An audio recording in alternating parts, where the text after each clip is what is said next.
வணக்கம்.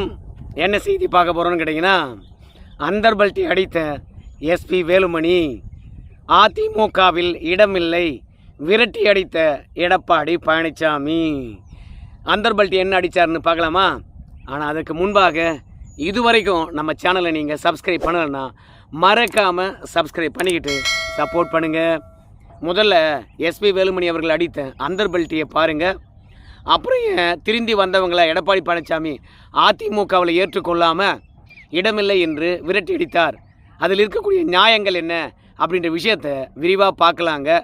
ஏன்னா இதெல்லாம் வேறு யாரும் பேச மாட்டாங்க, அவங்களுக்கு அதுக்கு நேரமும் இல்லை. நம்ம தான் அதிமுக பற்றி விரிவாக அலசுவோம், மக்களிடையே நிறைய கொண்டு போய் சேர்ப்போம்.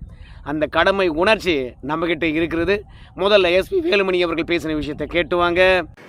நான் பேசும் பொழுதோ ஏதாவது ஒரு முறையாவது நாங்கள் இப்படி அமைச்சர்களா உள்ள வந்து சொல்லல ஒன்று. அதே போல ஒரு 3 நாளைக்கு முன்னாடி தாவக தரப்புல பிரஸ் மீட் பண்ணும்போதும் அவங்க அமைச்சர்களா எங்களுக்கு கேட்கலன்னு சொல்லி அவங்களும் விளக்கமா சொல்லியிருந்தாங்க. ஆனால் ஒரு சில பேர் இது எங்களுக்கு ஒரு கெட்ட பேர் உண்டு பண்ணுவதற்காக இதை தொடர்ந்துட்டு இருக்காங்க. நாங்கள் எங்களை பொறுத்தளவுக்கு தமிழக வெற்றி கழகம் இன்றைக்கு மக்கள் அந்த கட்சிக்கு ஆதரவு கொடுத்திருக்காங்க.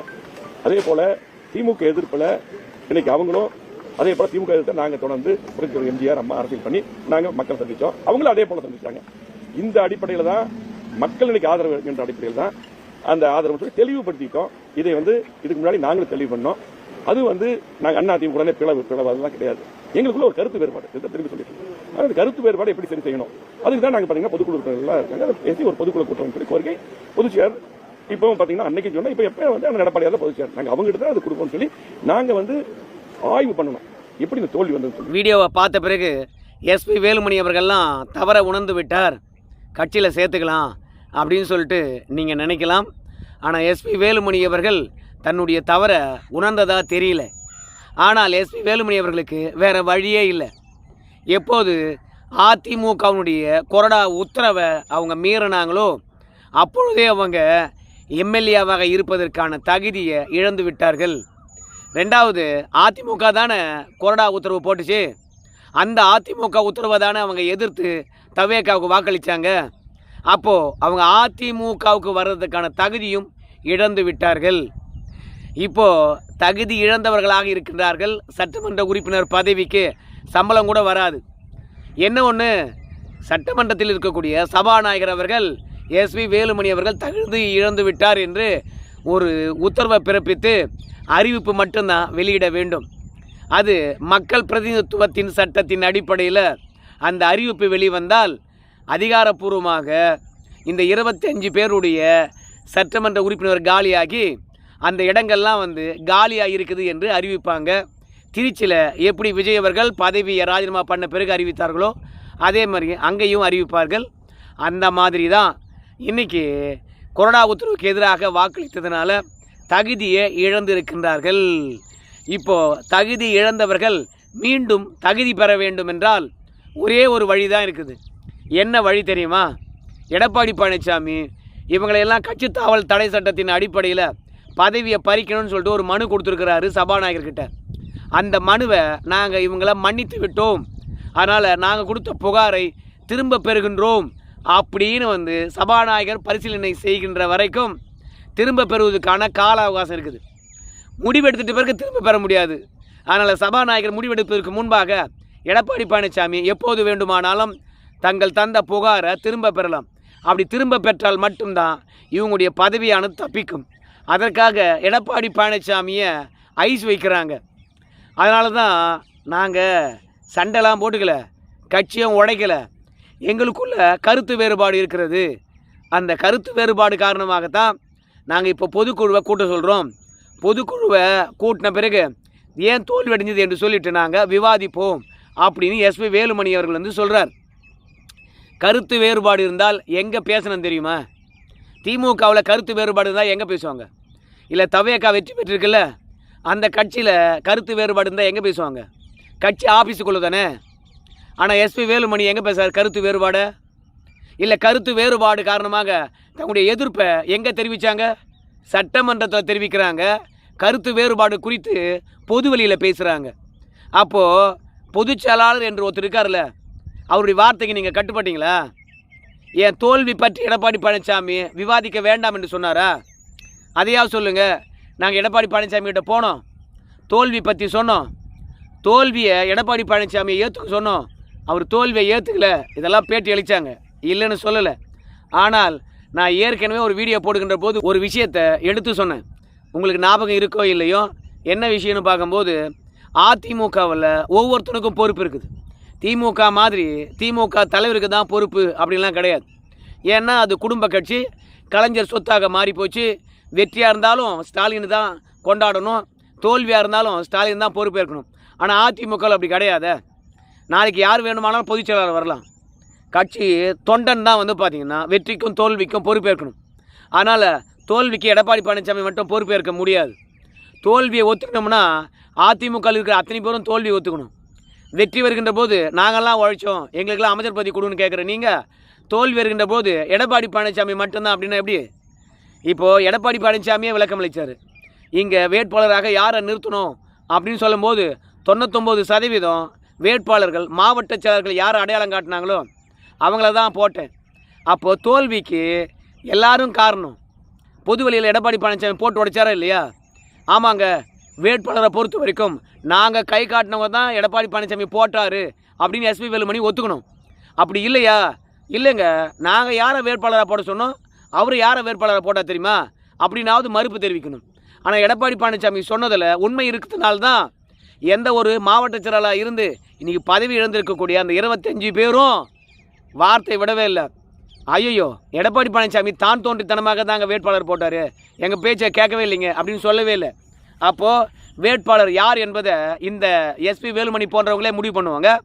ஆனால் தோல்வி மட்டும் எடப்பாடி பழனிசாமி ஏற்றுக்கிட்டு என்னால் தான் தோல்வி நிகழ்ந்தது, நான் தான் பொறுப்பு அப்படின்னு ஒத்துக்கிட்டு பதவி விட்டு போகணும்.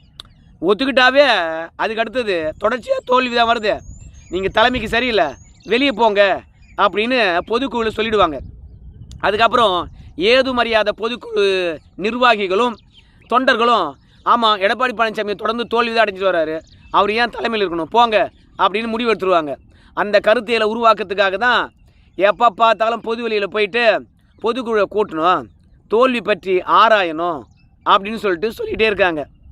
அதனால் கட்சி விஷயத்தை 4 சுவருக்குள்ளே பேச வேண்டிய எஸ்பி வேலுமணி பொது வெளியில் பேசுகிறாரு. அவருடைய நடவடிக்கை சரி கிடையாது. ரெண்டாவது, திமுக எதிர்ப்பை பற்றி பேசியிருப்பார் அந்த வீடியோவில். ஜெயலலிதா அவர்கள் திமுக எதிர்ப்பில் உறுதியாக இருந்தாங்களாம், எம்ஜிஆர் திமுக எதிர்ப்பில் உறுதியாக இருந்தாங்களாம், அதே மாதிரி எஸ்பி வேலுமணி, சிபி சண்முகம் இவங்கெல்லாம் திமுக எதிர்ப்பில் உறுதியாக இருந்தாங்களாம்.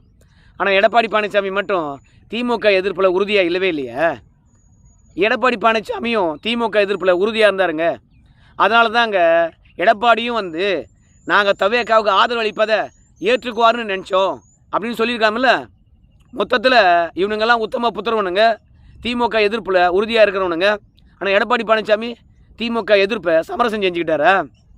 சட்டமன்ற வளாகத்தில் செந்தில் பாலாஜியை 2 மணி நேரம் சிவி சண்முகமும் எஸ்பி வேலுமணியும் ஏன் சந்தித்தாங்க? திமுக எதிர்ப்பு என்றால் செந்தில் பாலாஜிக்கிட்ட பேசியே இருக்கக்கூடாதுல்ல. அப்போது யாரை ஏமாத்துற வேலை? எடப்பாடி பழனிசாமிக்கு நல்லாவே தெரியும். எஸ்பி வேலுமணியை பொறுத்த வரைக்கும் இனி வழி கிடையாது, எங்கும் போக முடியாது. அதனால் இப்போ ஐஸ் வைக்கிறாரு. அதுலேயும் பொதுக்குழுவை கூட்டுங்க அப்படின்னு சொன்னாதான் எடப்பாடி பழனிசாமி பொதுக்குழுலாம் கூட்ட முடியாதுப்பா, நீ அதிமுக வரத்தந்தா கூட வந்துருப்பா அப்படின்னு வந்து தன்னுடைய பதவிக்கு பொதுக்குழு கூட்டினா ஆபத்து, அதனால் பொதுக்குழுலாம் கூட்ட வேணாம், நீங்கள் வந்துருங்கப்பா அப்படின்னு அழைப்பு விடுவார் என்றதுனால பொதுக்குழு என்ற ஒரு கார்டை கையில் எடுத்துக்கிட்டு பொதுக்குழு கூட்டுங்க அப்படிங்கிறாங்க. இப்போவும் எடப்பாடி பழனிசாமி தான் எங்களுடைய பொதுச்செயலாளர்னு சொல்கிறாங்க. தவேக்காவுக்கு ஆதரவளிக்க போகிறோம் என்ற முடிவை பொதுச்செயலாளர்கிட்ட சொன்னீங்களா? பொதுச்செயலாளர் வேணான்னு சொன்னாரா? அப்போது பொதுச்செயலாளர் வேணான்னு சொல்கின்ற போது எதிர்த்து ஏன் போய் ஆதரவளிச்சிங்க? இல்லை, ஆதரவளிச்சிங்கல்ல, எந்த பிரதிபலம் எதிர்பார்க்காம ஆதரவிச்சிங்க? ஊரில் இருக்கிறவங்களாம் சொல்கிறான் பணத்துக்காக போனீங்க, பதவிக்காக போனீங்க அப்படின்னு சொல்லிட்டு சொன்னாங்க. அதுலேயும் பாருங்கள், இந்த விஜயை பொறுத்த வரைக்கும் இந்த 25 பேருக்கும் மெகா ஆப்பு வச்சுருக்கான். அமைச்சர் பதவி கொடுக்கலாம் கூட பரவாயில்ல, வாரிய பதவியும் கொடுக்க மாட்டேன் அப்படின்றாங்க. ஏன்னா தவேக்காவுடன் கூட்டணியில் இருக்கக்கூடியவங்க நேராக அமைச்சர் பதவி தந்தால் நேராக பாஜக கூட்டணி ஆட்கள் விஜயை கண்ட்ரோல் பண்ணுறாங்க அப்படின்னு சொல்லுவாங்கன்றதுனால அமைச்சர் பதவி கொடுக்கல. வாரிய பதவி கொடுத்தா விஜயை மறைமுகமாக பின்னாடி இருந்து இயக்குகின்றார்கள் பாஜகவினர் அப்படின்னு பை சொல்லுவாங்க. அதனால் எஸ்பி வேலுமணி குரூப்புக்கு எந்த பதவியும் கொடுக்கல, வாரிய பதவி கூட கொடுக்கல. கூப்பா கிருஷ்ணனுக்கு நகர்ப்புற வளர்ச்சி வாரிய தலைவர் பதவி கொடுத்துருக்காங்க. இது அமைச்சர் பதவிக்கு இணையானது. இந்த மாதிரியான வாரியங்கள் கொடுப்பான்னு பார்த்தாங்க, அது கூட கொடுக்கக்கூடாது என்று தவேகா கூட்டணியுடன் சேர்ந்திருக்கிறவங்க தெளிவாக சொல்லிட்டாங்க. இப்போ அனாதியாக நிற்கிறாங்க. அதுலேயும் எஸ்பி வேலுமணி குரூப்பு ரெண்டாக உடஞ்சிருக்கு. CV Shanmugam group, SP Velumani group. அதுலேயும் என்ன அந்தர்பல்ட் அடிக்கிறாங்க தெரியுமா? நாங்களும் அமைச்சர் பதவிக்காக அவங்கள ஆதரிக்கலை, அதே மாதிரி எங்கள் கூட இருக்கிற சிவி சண்முகமும் வந்து அமைச்சர் பதவிக்காக நாங்கள் ஆதரவளிக்கலை. திமுக எதிர்ப்பில் தவேகா உறுதியாக இருந்ததுனால நாங்கள் போய் ஆதரவளித்தோம். அம்மா ஆட்சியை தான் நாங்கள் கொண்டு வருவோம், அதிமுகவை தான் பலப்படுத்துவோம் அப்படிங்கிறாங்க. எப்பட்றா அதிமுக ரெண்டாக உடச்சி கொண்டு போய் தவேகாவுக்கு ஆதரவளித்து விட்டு பதவி போகுது அப்படின்னு தெரிஞ்ச உடனே அந்தர்பல்ட் அடிக்கிறீங்க? இதெல்லாம் தமிழக மக்கள் பார்த்துக்கிட்டே இருக்கிறாங்க. உனக்கு மட்டும்தான் அரசியல் தெரியுமா? உனக்கு மட்டும்தான் மாற்றி மாற்றி பேச முடியுமா? 5 வருஷத்துக்கு தவேகா ஆட்சி அசைத்து பார்க்க முடியாது. ஆனால் ஒன்று மட்டும் நிச்சயம், இப்போது 18 பேரா இல்லை 25 பேரும் பதவி இழந்தாங்கன்னா மீண்டும் இந்த 25 பேர் வெற்றி பெறுவாங்களா? அப்போது எம்எல்ஏ பதவி இல்லாமல் வெளியில் சுற்றி மீண்டும் விஜய் கட்சிக்கு தான் போகணும். விஜய் கட்சிக்கு போனால் உங்களை ஏற்றுக்குவாங்க. ஆனால் உங்களுக்கான முக்கியத்துவம் இருக்குமா? நீங்கள் சொந்த கட்சியை உடைச்சவங்க. அதாவது எம்ஜிஆர் காலத்தில் உங்கள் அப்பா கட்சியில் இருந்தார், நீங்கள் கட்சியில் இருந்தீங்க. ஆனால் அப்பேற்பட்ட உங்களை வளர்த்தெடுத்து அடையாளம் கொடுத்த கட்சிக்கு நீங்கள் துரோகம் பண்ணீங்க. அப்படி துரோகம் பண்ணவங்க இன்றைக்கி வந்து சேர்ந்துருக்கக்கூடிய தவேகாவுக்கு துரோகம் பண்ண மாட்டீங்களா? விஜய்க்கு அறிவு இருக்காதா? உங்கள் சந்தேக கண்ணோடு இருந்தாலும் பார்ப்பார். அதனால் நீங்கள் அங்கே போய் சேர்ந்தாலும் சரி உங்களுக்கு பெரிய முக்கியத்துவம்லாம் இருக்காது. அவங்க எச்சல மாதிரி தான் மதிப்பாங்க. இதெல்லாம் தெரிஞ்சுக்கிட்டு தான் மீண்டும் அதிமுகவுக்குள்ளே வரணும் அப்படின்னு சொல்லிட்டு நல்ல பிள்ளைங்க மாதிரி ஐயோ சமூக வலைதளத்தில் எங்கள் மீது தப்பாக பரப்புகிறாங்க, நாங்களாம் பதவிக்கெல்லாம் ஆசைப்படலை அப்படின்னு சொல்லிட்டு எடப்பாடி பழனிசாமி காலில் வந்து விழுறாங்க. எடப்பாடி பழனிசாமி தீர்க்கமாக சொல்லிட்டார். சபாநாயகர் என்ன முடிவு எடுக்கிறாருன்னு பார்ப்போம். அது வரைக்கும் நீங்கள் வெயிட் பண்ணுங்கள். அது வரைக்கும் உங்களுக்கு அதிமுக இடமில்லை. நீங்கள் மீடியா மூலமாக எங்களுக்கு அழைப்பு வருவதை விட நேரடியாக வந்து அழைப்பு விட்டுருக்கலாம். கட்சி பிரச்சனையை கட்சிக்குள்ளே பேசியிருக்கணும், பொது வெளியில் பேசிட்டீங்க. அதனால் நீங்கள் கட்சி கட்டுப்பாட்டை மீறினதுனால அதிமுக தொண்டர்களாக இருங்க, நாங்கள் வேணான்னு சொல்லலை. உங்கள் மீது நம்பிக்கை வருகின்ற பொழுது நாம் உங்களுக்கு என்ன முக்கியத்துவம் கொடுக்கணும் என்பதை பற்றி ஆராய்வோம் என்று எடப்பாடி பழனிசாமி இவங்களை விரட்டி அடிச்சிருக்கார். ஸோ மொத்தத்தில் இவங்க நேர்மையானவர்களாம், கட்சிக்கு துரோகம் பண்ணாதவங்களாம், திமுக எதிர்ப்பில் உறுதியாக இருக்கிறாங்களாம். அதனால் அதிமுக நல்லா இருக்கணும். இவங்க அதிமுக உடைக்கவே இல்லையாம், சமூக வலைத்தளத்தில் தான் பொய்யா பரப்புகிறாங்களாம். நாம் மட்டும்தான் வீடியோ போட்டு இந்த 25 பேரை சும்மா வச்சு செஞ்சோம். அதே மாதிரி அதிமுக ஐடி விங்ஸும் இவங்களுடைய பின்புலத்தை எடுத்து போட்டு பொழந்தாங்க. சும்மா அதில் ஆடியே போயிட்டாங்க. தமிழக மக்கள் மத்தியிலும் எடப்பாடி பழனிசாமிக்கு அனுதாபலை உருவாகி இருக்கிறது. அந்தாலும் இவங்களுக்காக பிரச்சாரம் பண்ணால், ஆனால் அதிமுகவை உடைச்சிட்டு கஷ்டமான தருணத்தில் அவங்க பதவிக்காக எங்கே போய் வாசலில் நின்று இருக்கானுங்க பாரியா. சோபா வாங்கினானுங்க, சோபா வாங்கி பிரித்தானுங்க.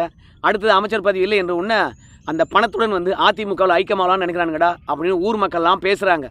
ஸோ உண்மை உலகுக்கு தெரிஞ்சு போச்சு, இனிமே ஒன்றும் பண்ண முடியாதுன்னு சொல்லிட்டு எடப்பாடி காலில் வந்து விழுறாங்க. எங்களை சேர்த்துக்குங்க, பொதுக்குழு கூட்டுங்க, தோல்வி ஆராய்வோம் அப்படின்னு சொல்லிட்டு. இது வரைக்கும் எடப்பாடி பழனிசாமி என்ன பண்ணாரோ, என்ன பண்ணணும்னு சொல்லிட்டு அவருக்கு தெரிஞ்சதோ, இதே மாதிரி தான் எஸ்பி வேலுமணி விஷயத்திலும் அவர் பண்ணுவார், அவருக்கு தெரிந்த மாதிரி. அது வரைக்கும் நீங்கள் பொறுத்துருங்க. எடப்பாடி பழனிசாமி உங்களை ஏற்றுக்கொள்வார் என்று தான் நினைக்கிறேன். நன்றி நண்பர்களே.